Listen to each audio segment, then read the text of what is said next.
સંકલ્પ યાત્રા અંતર્ગત જે આદરણીય પ્રધાનમંત્રીશ્રીની જે યોજનાઓનો જન જન સુધી લાભ પહોંચે એની માટેના અહીં 19 યોજનાઓનો સ્ટોલ કરવામાં આવ્યો છે અને સાથે સાથે આજે સરકારનો સેવા સેતુનો કાર્યક્રમ પણ અહીં સાથે છે. એટલે આજે 11 થી 5 સુધી બેડવા ગામે તમામ યોજનાઓનો લાભાર્થીને સીધો લાભ ગામમાં ઘરે બેઠો પહોંચશે.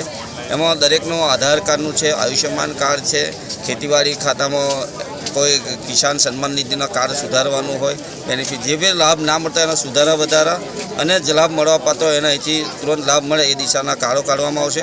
અને સરકારશ્રીની યોજનાનો મહત્તમમાં મહત્તમ લોકો ઉપયોગ કરે એ અંતર્ગત વિકસિત ભારત સંકલ્પ યાત્રા જ્યારે દરેક ગુજરાતના અને દેશના ગામે ગામ અને શહેરે શહેર ફરી રહી છે એ અંતર્ગત સૌને જાગૃત કરવા માટે આજે જે કાર્યક્રમ રાખ્યો છે એમાં ખૂબ મોટી સંખ્યામાં ગામ લોકો અત્યારે ઉપસ્થિત રહ્યા છે અને દરેક કાઉન્ટર પર ખૂબ લોકો સારી રીતે લાભ લઈ રહ્યા છે. કેટલા લોકોને લાભ લીધો?